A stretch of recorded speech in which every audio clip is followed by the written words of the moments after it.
Should be good. Thank you.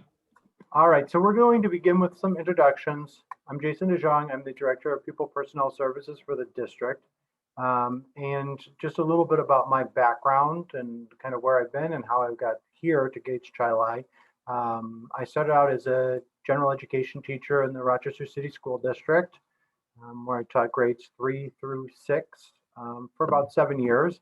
And then I transitioned to become a special education teacher in Hilton Central School District, where I taught in a self-contained setting in an 811 at the middle school level, 811 classroom, working with students with behavioral challenges, and then a 1211 classroom working with students with learning needs.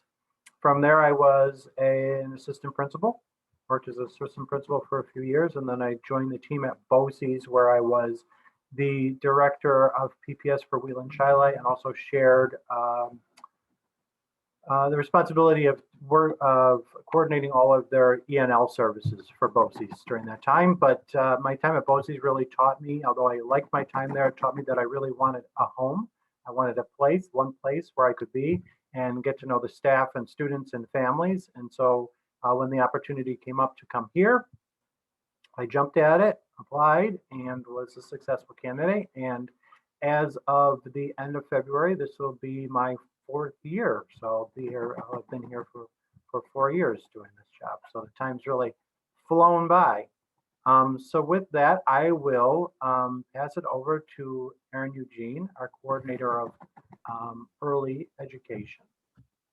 Hi, good evening, everyone. It's so nice to be here. My background is a little bit different than some of the other presenters today. I was actually not born in the classroom. I was born really in development. I'm a school psychologist by training, and so I started my career here in Gates Chi-Li, actually, a little over 20 years ago. So it has been a long time, but I've been extremely fortunate to have a variety of roles during that time. The bulk of my experience as a school psychologist, while I did work K-12 over the years, the bulk of my experience was at the elementary level.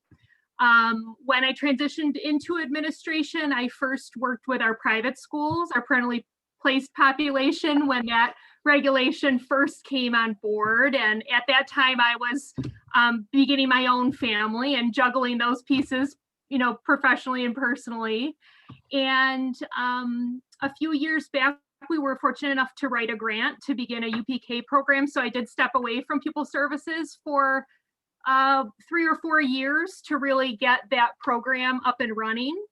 And then once things were moving in a good direction, I was lucky enough to kind of join my 2 roles, both the general ed side and the preschool side of special education. And so I've been fortunate to do CPSC for a number of years before we started UPK, and then I've been back for several years as well in this role. So that's me in a nutshell. Thank you. So next we'll go to Danielle Latore. She's our coordinator of special education K through 5. Good evening, everybody. So my path is a little different than Jason and Erin's too. I had started working on a psychology degree when I first got out of high school and finished that and felt like I still really wanted to go for teaching.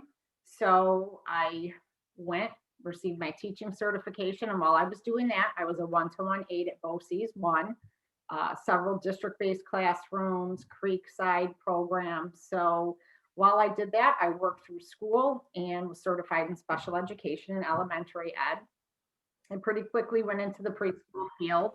And from there, I worked as a teacher for students with autism in the ABA program.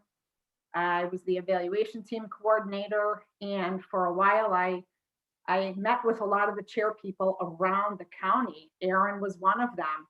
And so as I sat at those tables all the time watching what the chair people did, I was also a coordinator for our integrated preschool program. So during those days, I really felt like an administration degree was something I wanted to pursue. So I did that, and then I was lucky enough to find my way to Gates. So there I was the preschool chairperson when Erin was so busy with UPK. So I did that for a while. And then I had moved into the CSE role, working with our K5 population. So I've been doing that. In addition, for the past 11 years, I've been a professor at St. John Fisher. I teach a psychology class about lifespan development. So lots of different things. It was definitely lots of different areas to, I think, prepare for this role. Thanks, Danielle. Next, we'll go to Julie Stark. She's our coordinator of special education, grades 6 through transition. Good evening, everybody. Well, I have some similarities with the paths discussed so far or shared with you. I started out as a teacher assistant in a 5th grade blended, as they called it, classroom a long, long time ago for 2 years. And then my first teaching job was with Monroe 2, Orleans BOCES in an 2.5, I don't know how you split a person in half, but you do, classroom. And as you know, with a lot of our BOCES programs, we have students from all districts within one classroom. I happened to have a class that had several students from Gates Chi-Li in it in that time period. And the PPS director at that time, Mr. Chet Ferry, talked about wanting to bring back a classroom to our middle school and asked if I would interview for that position. So I did. I was fortunate enough to be hired for that position. So I spent 7 years at our middle school as a special education teacher in a variety of settings in an 811 classroom that supported our students with some behavioral challenges, but also in a special class setting of 15-1, and also as a consultant teacher. Then my kids would move up to the high school and I would miss them dearly. So I decided I really wanted to give the high school a shot. So I taught 7 years there as well as a special education teacher. But I also worked as a social studies teacher, switching my tenure area for about 3 years while I was there. But special education is who I am. It's what I do. And then I went to Paul Road after that. I asked to transition to an elementary setting because I didn't really have that experience. And as I was working on my administrative degree, I really needed that whole big picture. I left the district after that for 3 years. I was a director of integrated services for the program at CP Rochester. So early intervention and the CPSE world were brand new to me. I learned an awful lot there, and it really helped me to become super sensitive to all the transitions that families have to make as they navigate from early intervention to CPSE and CSE. And I got to work with Danielle and Aaron as the CPSE chairs while I was there. It was awesome. And you know what? Once you're part of Gates Chi-Li, you're always part of Gates Chi-Li. I got a call and asked if I could come and interview for the coordinator of special education. I was fortunate enough to be hired for that position, and I'm starting my 6th year doing that here. So got a lot of years in at Gates Chi-Li. Thanks, Julie. And last but certainly not least, Angelina Pound, who's our coordinator of student and family support services. Good evening, everyone. Thanks for having me tonight. Just to give you a little background about me, I'm in my 3rd year here at Gates Chi-Li, and prior to that, I spent 20 years as a school social worker in a very small rural district in Marion, New York. And I absolutely loved it there. It's kind of, it has that feeling like Gates Chi-Li does, where you feel like family when you're there. So I was there for 20 years, and as a school social worker, the bulk of my, the majority of my time was spent at the elementary level, which is near and dear to my heart. And in that position, I did individual counseling, group counseling. I was in and out of classrooms. I worked with special education students, gen ed students. I took a training and was able to be a CSE chair. In small districts, you get to wear many hats. So I chaired CSE meetings, and I also was involved with 504 planning, and I was a trainer for therapeutic crisis intervention. So I got to do a lot of really neat things related to PPS that I feel really prepared me well for this position. And this position, I love it because a good friend of mine who I used to work with called my new position social worker on steroids. So I still get to do all the fun stuff that I used to do. I, work with outside agencies like CPS and many of the human service agencies that I always had contact with. And I get to work with students in a new way, like working through the mental health staff and working with them to support students. So that's really exciting for me. So I just get to wear a variety of hats, and I love that, doing something different all the time. Thanks, Angelina. So with that, I am going to share my screen. We've got a little presentation just to talk about the roles and functions, or at least the main roles and functions of the Pupil Personnel Services Department. So at this point, you should be able to see my screen. And I'm going to get started here. I'm going to go through the first page. That's where we have everybody listed who we just talked about. And I also have on the right side of the screen our vision statement. And that's a vision statement that we created as a department. And it really was a painstaking process that we went through and collaborated with everybody in the department in order to create this statement. And it's something that we hold, really true, and we think about each and every day, that we strive to work in collaboration with families, students, and the community to provide student-centered learning opportunities that enable and empower our learners to maximize their potential and become productive citizens. So I just wanted to start there with our vision and kind of how we think about things as we make decisions on a daily basis. With that being said, I wanted to talk about, yes. I just have one quick thing. Your screen that you're sharing changed, and I want to make sure it's the screen you still want it on. It's your background screen with your documents and windows. That's not what I want to be sharing. So there it is. There it is. You may have hovered off of, and then it went into your home screen. Perfect. Thank you. All right. Thanks. Sorry for interrupting. You can see all my mess that I have of all the things I have saved on my desktop. Sorry for the interruption. No, I'm quite happy you did. So specially designed instruction is something that we focus on within the department. And it really is part of the IDA legislation, but it's something that we hold near and dear in the department when we're working with our students with disabilities. And it really means that we're thinking about each student and their specific needs and how we're going to best address those needs by looking at the content that we're providing students. So what do they need to know? The methodology, how are we going to teach them that? And what strategies are we going to use? And then the delivery of that instruction as well.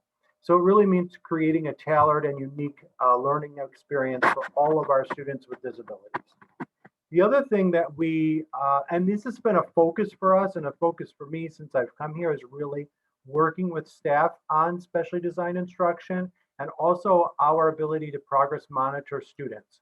And how do we progress monitor students on a daily basis so we know that they're making adequate progress? So when we're thinking about this, we're really thinking about when we're developing individual educational programs or IEPs, what goals do we want the students to achieve by the end of a particular school year, and how do we expect them to do that and to achieve that? We don't want to set the bar too high and we don't want to set the bar too low, but we want to set attainable goals for students. And the only way that you can do that is by really knowing your students.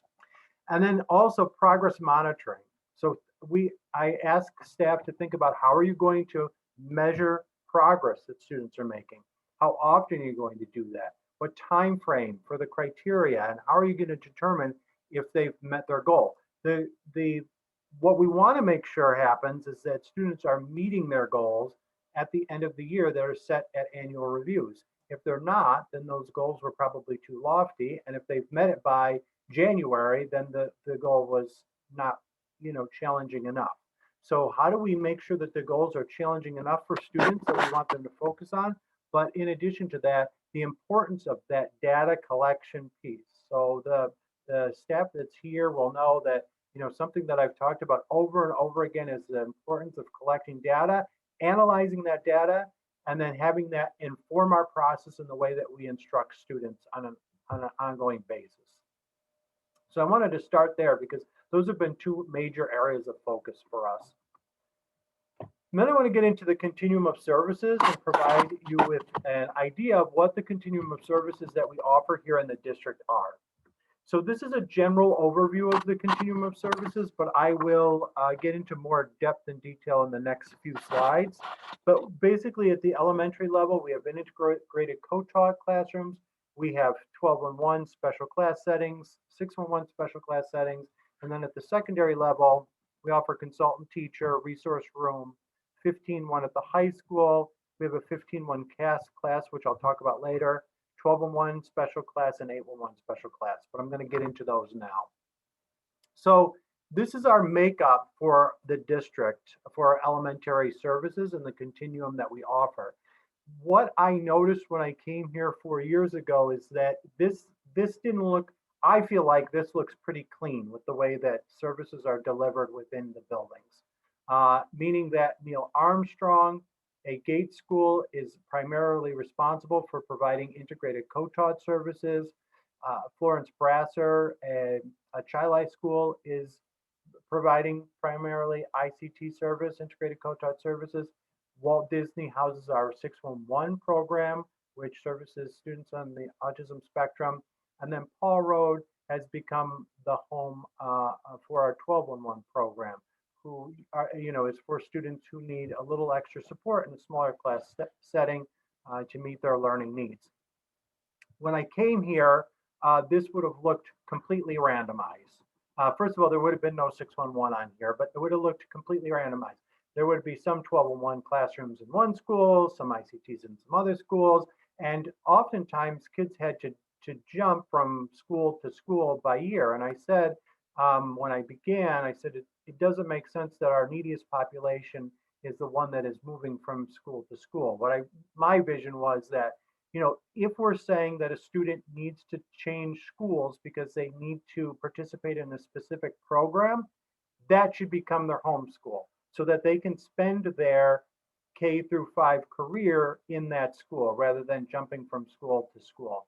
It also allows for that vertical teaming so that when a student, for example at Paul Road, starts at Bridget Remelard's class in kindergarten, first grade, she can have conversations within her own building with the second grade, third grade, fourth grade, and fifth grade teachers, and they can really hone their skills within that building for that specialized population. Same thing with 611 in the integrated co-taught classrooms. So that was the theory behind why that alignment is happening. You can see that Paul Road still has a third grade ICT classroom. And the reason for that is it was a kindergarten classroom when I started this, and I was and still am committed to not having those students move. So they're just going to phase their way out. And then once that class phases its way out, then there won't be any more ICT at Paul Road. With the secondary schools, the middle school has, and I neglected to say this in the last slide, but everybody, provides related services, speech, OT, PT, counseling. But at the middle school, there's also a consultant teacher model. It's not very different from an integrated co-taught model, the way that we have it set up, because there is a general education teacher and special education teacher in the core area classroom. So it's set up very similar in that regard. We also have a resource room setting, which I'll talk a little bit about what that looks like in a second. A 15-1 CAS program, and that's Communication and Social Skills program. And that works with students who are on the autism spectrum and need some additional support for communication and skill development in that area. We have 12-on-1 classrooms, and we have just started recently having 2 tracks of 12-on-1. Those 12-on-1 students who are taking the New York State alternate assessment. So they're really going on kind of a life skills track. And then another track of 12-on-1 for students that we think just need a little extra support in the middle school, but could potentially be 15-1 students in the high school, maybe CT students in the high school, and we're really looking for them to have an outcome, maybe a Regents diploma by the time that they're done with high school. And then an 811 program for our students who have challenging behaviors. In the high school, we offer related services, consultant teacher services as well. We have a 15-1 CAS program there as well, so communication and social skills program. We offer 15-1 classes in various subjects at the high school, and that's really those small classes to be able to provide the support to students to get them to have that successful outcome by the time that they are ready to graduate. And then we have 811 classrooms, 2 of them, one that focuses on 9, 10, and 11, 12. And then also we provide transition services, which Sarah Robinson was at an earlier meeting and was able to talk about what those transition services look like. All right, with that being said,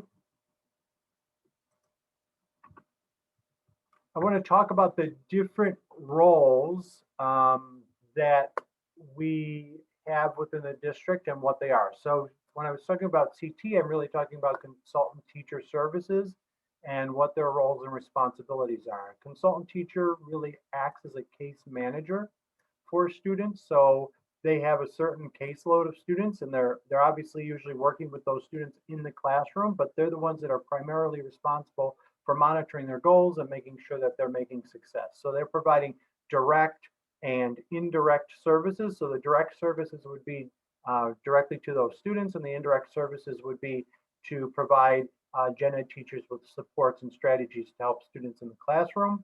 They really are the ones that are reading through that IEP. They know that IEP inside and out for a student, and they ensure that all test modifications and program modifications are implemented. They work in collaboration with general education teachers, work with students in individually, small group, and they keep parents informed on an ongoing basis on students' progress.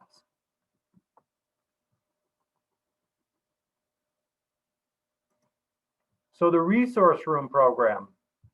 So resource room is a separate classroom for special education students. And the purpose really is to focus on that specially designed instruction, that SDI. And that's an important part, obviously, of the program for students. Instruction is individualized. It's in a small group, no more than 5. And it could focus on executive functioning skills, so those organizational skills and getting students prepared in that realm as well. But really, we've stressed, and it should not be a time for students to complete homework. It really is a time to focus in on what are the skills and goals that are present on a student's IEP, and how are we working towards those. So it's a great time to assess students, to work with students, to provide them with additional support, and to progress monitor some of those goals that they have and work on those goals. With our integrated co-taught classroom,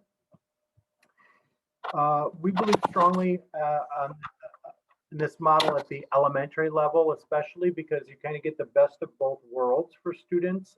You get a general education teacher in the classroom who's expert in subject matter and monitors the mastery of students' learning standards, but you also get that special education teacher. And they provide an expertise in teaching strategies and interventions for students. And the way that it's come together really in our district is quite remarkable. You go into elementary classrooms that are integrated co-taught, you don't know who the general education teacher is or who the special education teacher is. They work in conjunction with each other in tandem, and you really do, again, get the best of both worlds with the general education teacher having that content knowledge, special education teacher having all of those strategies to help students be successful, and then working together as a team in order to help all students in the class. And then we have our special class setting. And our special class settings are 611 that is currently at the elementary school. So we have a K2 and a 3-5 for our students that are on the autism spectrum. That was a need that wasn't here when I first came, but it was a need that we saw district-wide to have supports.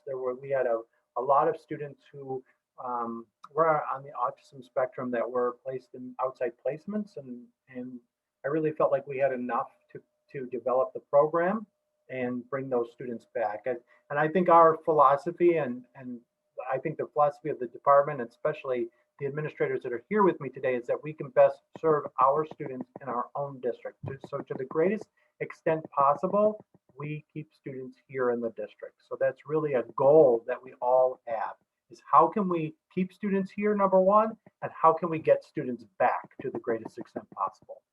So we have the 811 at the middle school and high school, like I said. 1211 is across the board, 15-1 at the high school, and then we have our CASP program for our students that are on the autism spectrum, may not need the intensive support of a 611, but need additional support in order to navigate through their usually consultant teacher classes at the middle school and high school that they're participating in. So I want to switch gears a little bit to talk about one of the functions of this department and one of the initiatives that we've taken on, and one of the things that you're going to be hearing a lot about in the coming days and weeks and months, and that's our work to eliminate disproportionality. So as a department, we really work across the board, and you might have seen this graphic before, but we're really working across the board to not provide equality, but to provide equity, meaning that we don't want to give everybody the same thing. Everybody doesn't need the same thing. That's equality. We want to provide equity. We want to give students what they need in order to be successful. So that's at the core of special education, and that's at the core of PPS at Engage Child Eye. How can we give the students what they need in order for them to be successful? It's led us, though, to do some really deep soul searching, because we continue to be cited by the state for State Performance Plan Indicator 4, which talks about over-suspension of students with disabilities. And really thinking about why are our students with disabilities being suspended at a greater rate than general education peers, and also why are our students who are in certain subgroups being suspended at a greater rate than others. So that led us to a partnership with New York University.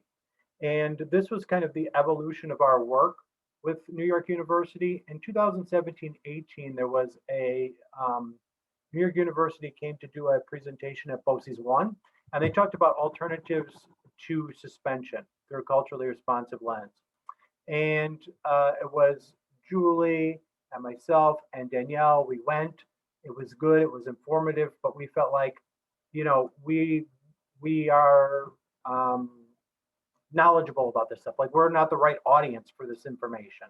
And so they came back, and the next year they came back, I had a conversation with Carol Stem, our associate superintendent. I said, if they come back next year, I really need to have the middle school principal there. I need to have the high school principal there. I need to have an elementary principal there. And we all need to hear this message, because we in the PPS department aren't the ones that are suspending anybody, but yet we're the ones that are being cited. We're the ones that are doing the self-review every single year, but it needs to be a wider audience. And I also said that I really feel like our disproportionality, whether it be in academics or it be in discipline, is really a microcosm here in PPS to the district as a whole. And so they went, that year was on addressing disproportionality through a culturally responsive lens. Everybody agreed that, you know, this was an area of focus. And so the 1920 school year, we really did a firm partnership with New York University where they came in. They did staff perception surveys. They did school visits, and we formed a root cause team of about 40 to 50 members of all different stakeholders to really think about how our practices and our procedures that are currently in place are leading to disproportionality, not just for our students with disabilities, but all of our students. So the 2021 school year, we got a little bit delayed because of COVID. And because COVID, we were meeting in person for our root cause team. That had to stop. We had to start using Zoom, and you know, having that personal interaction is different than working over Zoom. So we were a little bit slowed down by that. We really wanted the launch of our work for our strategic plan to curtail disproportionality to be the beginning of this school year.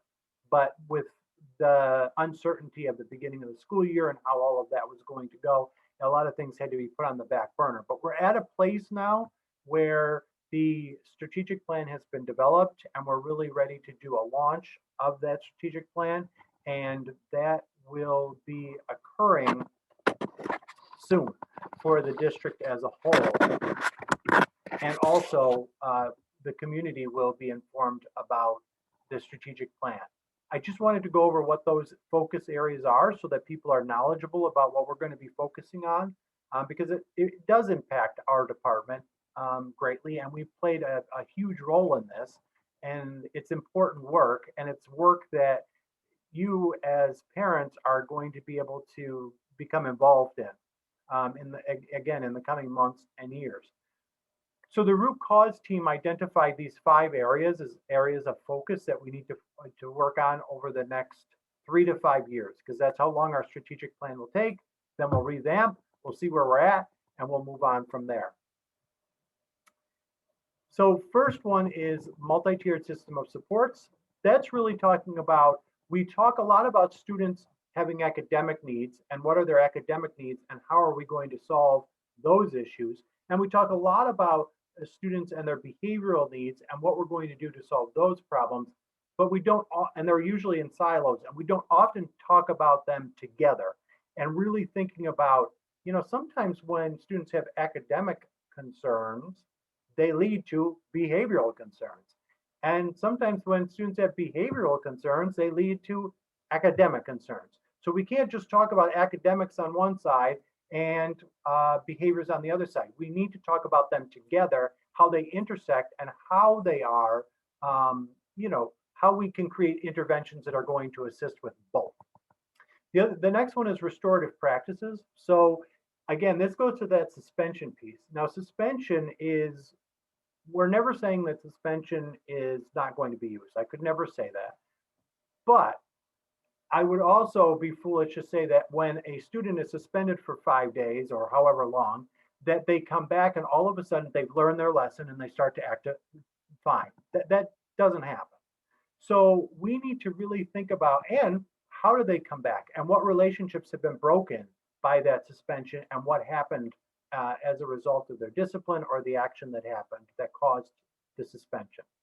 So we need to think about, how are we, number one, repairing relationships, teaching students how to repair relationships, and number two, how are we teaching better, more socially appropriate strategies to deal with stress, frustration, anger, whatever it may be.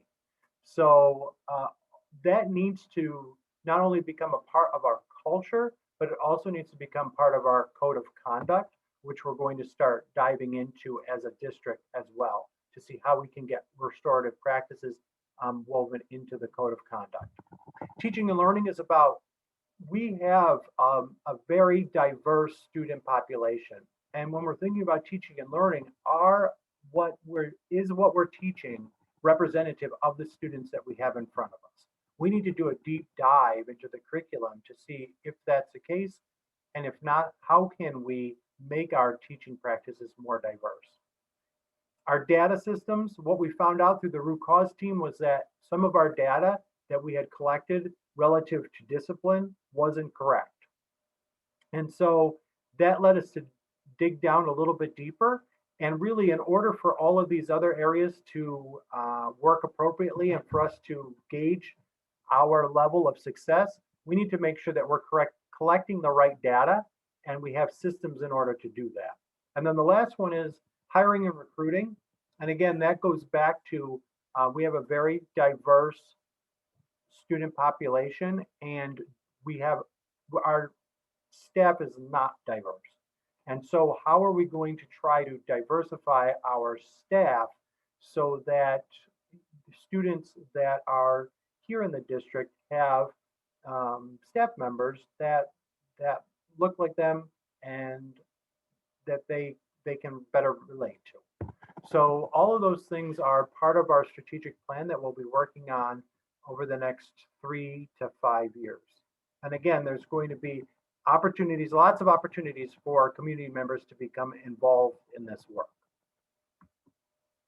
So with that, then I'm going to turn it over to the PPS team that I have with me and give them a chance to shine a little bit and brag about some of the things that they do. But what I want to mention to you is they're going to talk about one small aspect of their job.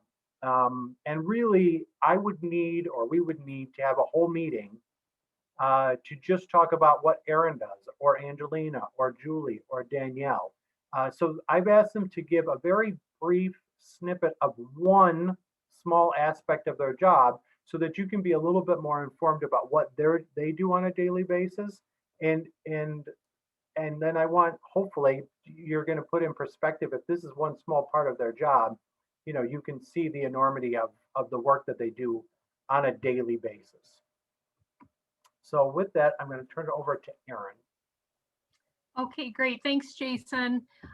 Thanks again, everybody, for the opportunity to share a little snapshot of our work in preschool special education.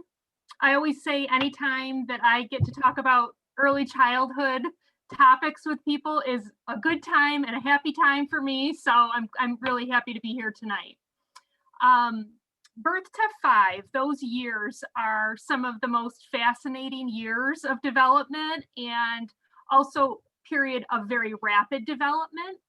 And during those years, we have this huge opportunity where we can literally influence the trajectory of kids' development. And that is exactly what preschool special education does.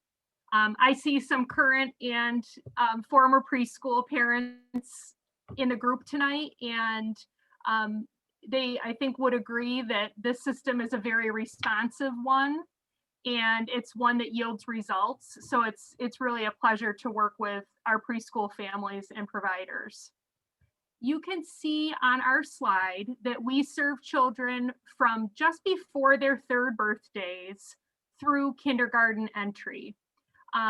Typically, we will start working with families about 3 months before a child's 3rd birthday to begin that process and to ensure a timely transition from their early intervention programs. Monroe County is actually the funding agency for the preschool special education system, which is a little bit different, of course, than our school age system. So Monroe County funds both the evaluations and the services that occur through the preschool special education system. Our referrals come from a variety of sources. Many, as I mentioned, come from the early intervention system, which serves children from birth through right before their 3rd birthday.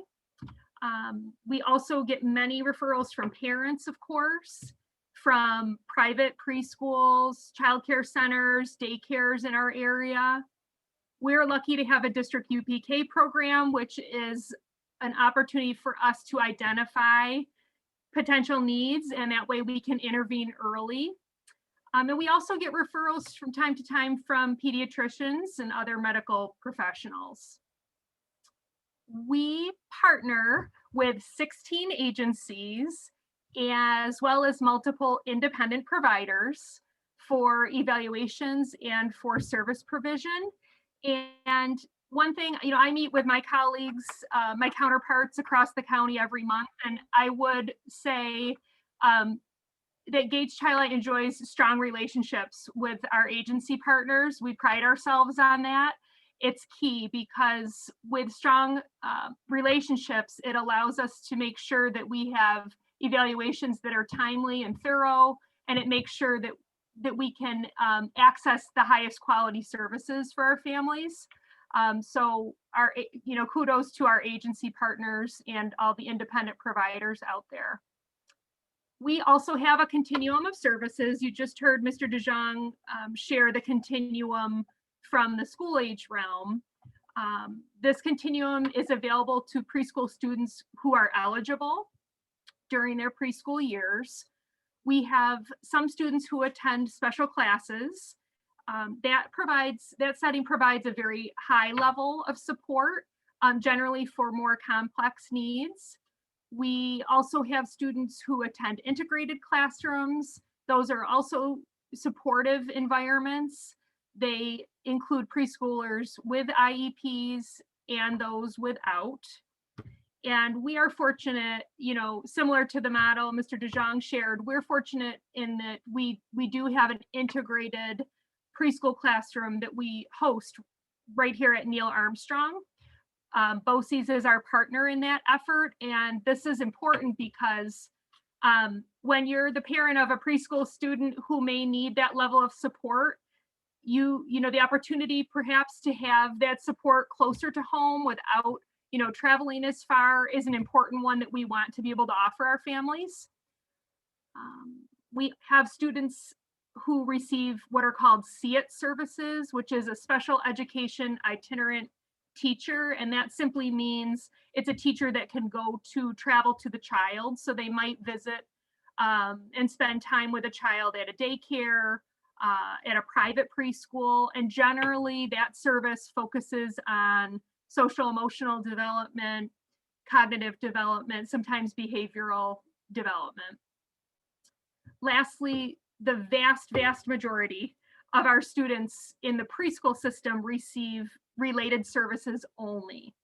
So that would include things like speech therapy, occupational therapy, physical therapy, and a couple of other services. And under that umbrella, speech therapy is definitely the most common service within that category. So in closing, and again, we're being brief, but I could probably keep going for a long time, but just to close, the preschool special education system, it's an impactful one. It occurs during a real key developmental window.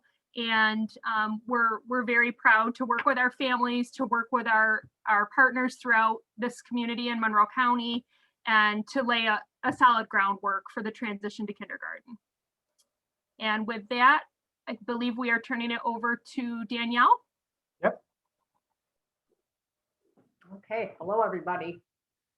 So in addition to coordinating the services for our K-5 students who receive special education supports, I also coordinate homeschooling, which has changed a little bit this year. We have a lot more families, but I also work with our PPNR population. And so people see PPNR, it's another educational acronym. What PPNR stands for is parentally placed non-resident students. So here in Gates, we actually work with 4 different private placements. You can see Hope Hall, North Star. We also work with St. Pius and Archangel School. So for those 4 private placements, if children are coming from different districts, Gates is still responsible for overseeing their special education supports. Right now, this year, we currently work with about 115. It's a estimate of where our students are, or rough number, because they do come and go throughout the year. So this year, that 115 students, we are overseeing, and some of the things that I do is we work with their staff. We work with BOCES 2 staff on providing not only their special education supports through BOCES 2, but along with that comes all of the collaboration with not only the private school staff, But much like Erin does with preschool providers, we're doing that with our BOCES too, special education teachers, all the related services. During that time, we work to make sure that, much like districts are providing those supports and services prior to a student being classified, we do have to work with them to ensure that they're still addressing student needs, whether they are classified or not. So there's a lot of providers that we work with. And through that process, we may take on initial evaluations and referrals for special education services, where we start working with the school to find out, have you looked at services that are similar to academic intervention supports? Are you providing any kind of other supports? Each of these schools has a different makeup, so there's different services available for them in those schools. What happens is I will chair meetings for annual reviews, for reevaluations, for those initial evaluations. And we go through the whole process that we do with our K-5 population. In terms of their IEPs, they have individual education service plans.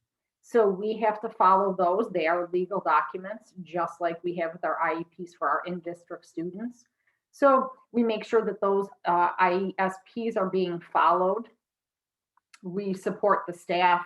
We collaborate with the families. You know, today we held 3 different meetings with PPNR families, where there was a variety of supports that were provided in quite a few different situations that were worked through. So I also assist our treasurer with billing back. These are services that are billed back to the districts of residents. So that is another facet of working with the PPNR population. So that's a little brief snippet about what happens with our parentally placed non-resident students. And I think at this point, I believe I pass the torch to Julie Stark. Yes, you do. Thanks, Danielle. So I like when I do this presentation with Erin, and of course my whole PPS team, but as equally as excited as she gets about our little ones, is as excited as I am to talk about our kids that are at the end of their school age programming. So what I wanted to share with you tonight are some of the multiple pathways for our students with disabilities, specifically graduation pathways. Not all students will be, at the conclusion of their 12th year of school at the high school will be earning diplomas. Some will be earning certificates and credentials. And those certificates and credentials are equally as robust as a high school diploma in assessing students' current strengths and their progress towards functional academic and life skills. But tonight I wanted to share a little bit about those alternate graduation pathways towards earning a high school diploma. Over the years, if you're a parent that has had kids go through the middle school and the high school, you hear a lot of talk about Regents exams. And I've come to realize it's almost impossible for middle school and high school teachers not to talk about Regents exams as sort of a culminating event of their class. So over the years, the state has really developed many options revolving around these Regents exams, and they really have evolved over the years. We have such things as a low pass safety net, where students can earn 55s on their exams, or a low pass safety net and an appeal, which allows them to appeal to the state if they earn a 52 to a 54 on their exams. Compensatory safety net measures. If a student earns a 65 on one exam, they can compensate for a score, a lower score on another exam. But even with all of those options, it really still can be difficult for some students to get over the hump of that Regents exam. So about 3 years ago, well, not about 3 years ago, along comes the superintendent's determination for a local diploma. And this option really opened a lot of doors for a lot of our young adults graduating.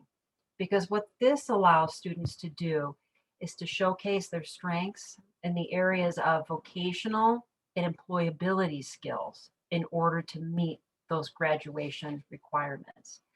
Not all of our students will be going on to higher education.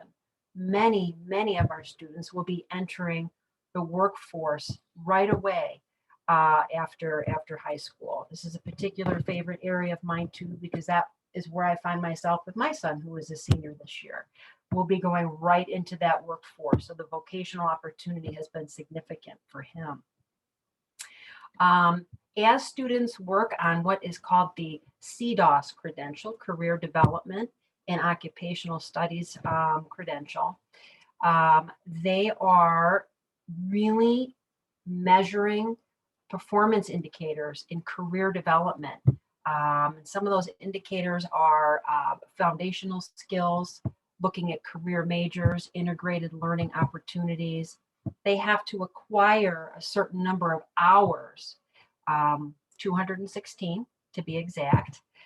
54 of those hours must be work-based learning hours in order to earn this CDOS credential.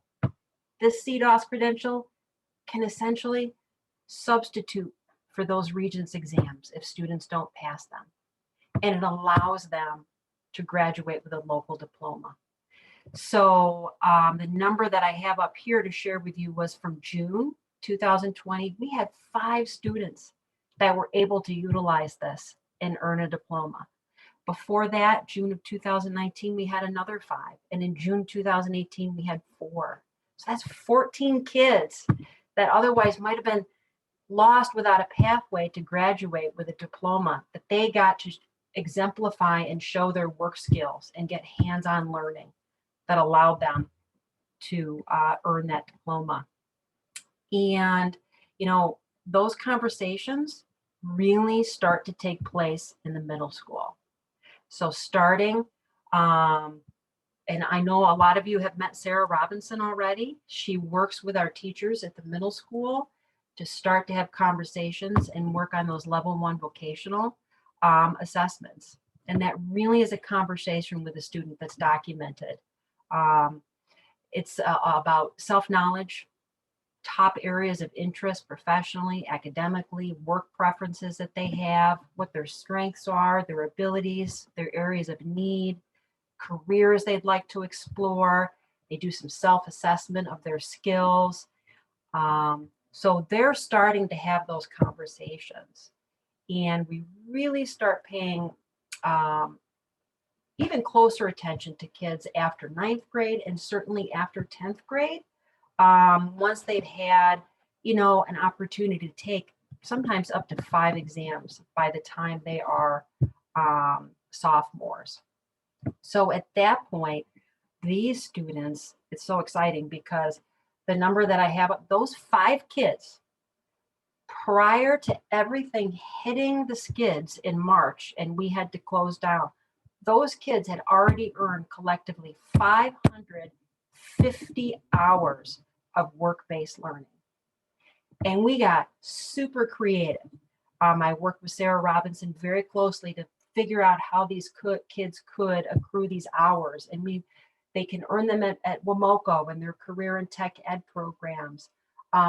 Work-based learning, they're not on their own to figure out how to get these hours in work-based learning. We have community relationships. We have relationships with our partners at BOCES. We afford opportunities in the building. We hook into Access VR internships, personal employment. If students have their own job, this is counting towards earning those hours. And I could go on, but 550 hours between 5 kids. Wow. So really the big thing too that kids enter with or exit with is an employability profile in addition to their diploma. And that really assesses a whole bunch of skills. It's an extra certificate and document that students can take to a potential employer, and it has been assessed over the years, and it's a rubric form, and it measures a lot of those soft skills too: attendance, punctuality, workplace appearance, communication skills, all of those things. So they walk away with a lot with this new, relatively new pathway that's been developed by the state.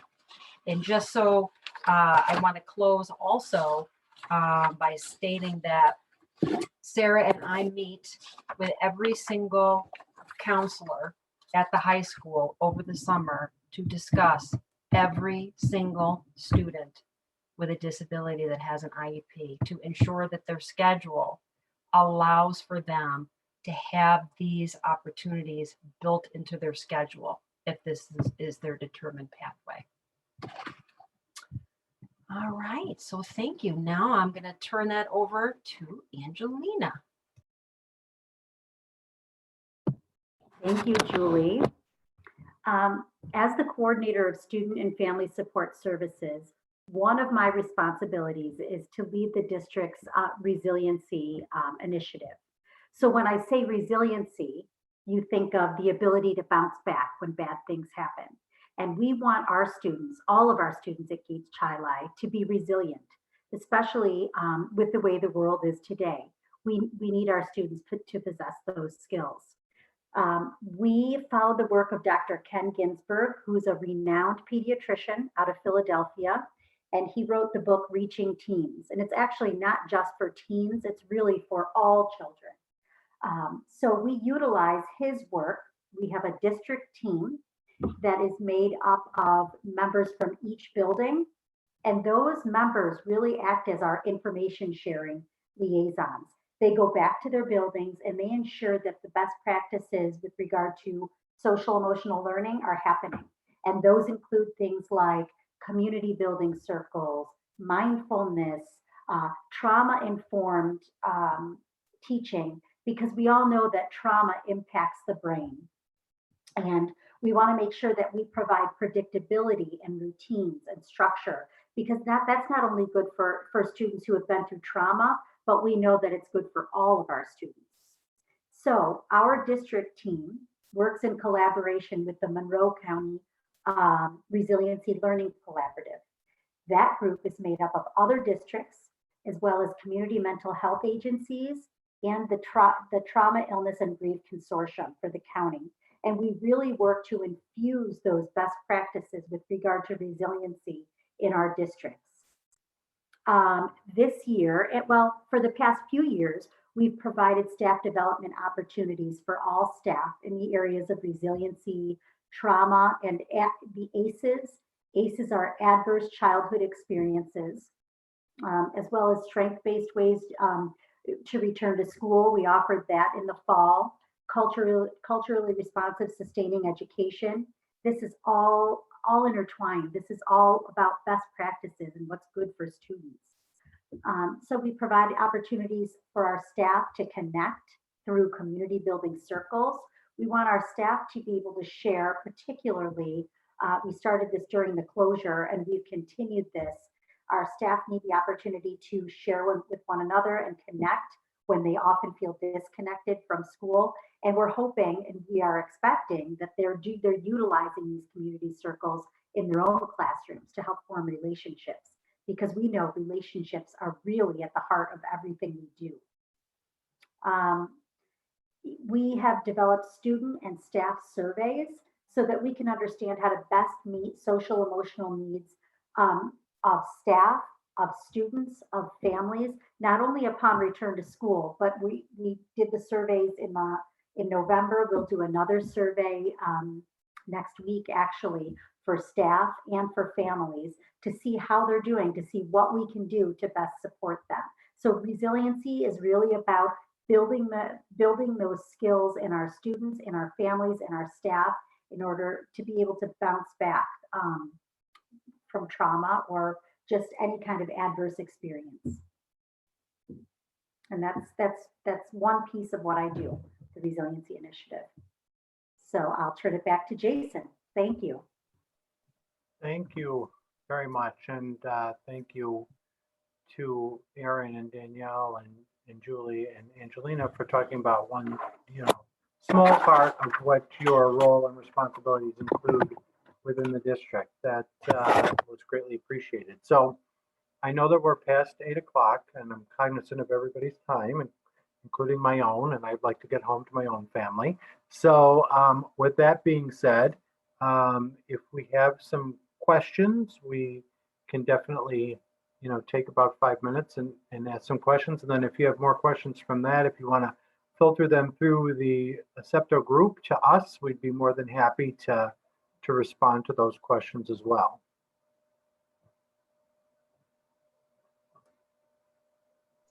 Yes, anyone who has questions that don't get addressed this evening or after that, they can email Septo. There's also a parents page, and we can filter those back to you as needed.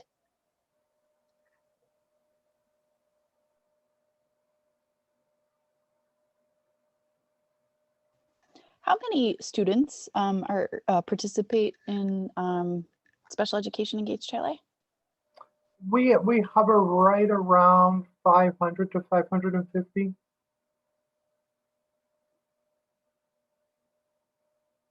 And that's been pretty consistent, like during your 4 years or so? Yeah, it's been pretty consistent. We have a transient population, that they come and they go, but it really generally stays around there. We haven't seen any huge spikes one way or the other. What's the state percentage of students with IEPs versus general ed? And what's Gates Chile's? Is it about the same? We are there. The states we're about 12%. And the state usually hovers a little bit higher than that, but where they would like you to be is 12% or lower. So, and that's one of our sources of pride. We have, we really have a lot of, intervention services. If I think about the intervention services for speech and OT and PT and even counseling that we provide at the elementary level, but even in the upper grades that you don't have to be classified or have an IEP to receive, that are those early intervention things that we put into place that can kind of stave off students from having to become classified with a disability.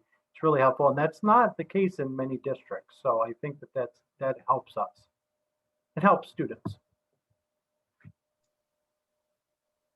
Is it true that the state doesn't just look at that number in isolation? They also look at the movement within special ed, people going to a program that is less restrictive, or kids who are moving out of service due to achievement of goals. Is that true?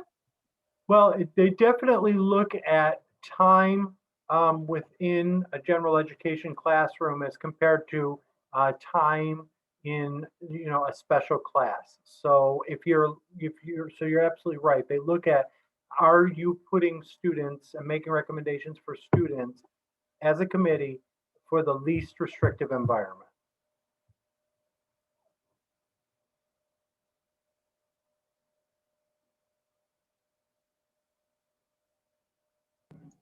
I also want to add that I'm a speech and language therapist. I'm an independent contractor right now, but I used to work in Brighton for 10 to 15 years. I was there.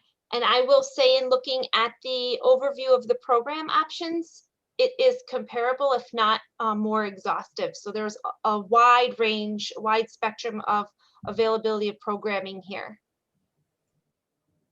Yeah, and I think, thank you for noting that. I think that's a source of pride for us. And I think, it continues to develop and evolve and increase, even since the time that I've been here. And so, as I said, we're really, really looking at a daily basis, monthly basis, yearly basis of how we can increase our continuum and how we can get students in our own districts and to be serviced here. But I will be honest, one of our major barriers to that is space. And one of the conversations that I have to have, it's not over money or hiring a new teacher, or those are never the conversations and those are never the barriers. A major barrier that I have, like, for example, I would love to start an 811 program at the elementary school so that we're, if a student has a behavioral challenge, we don't have to automatically send them to a BOCES program. But there is no space. There are no additional classrooms in order to do that, which is unfortunate.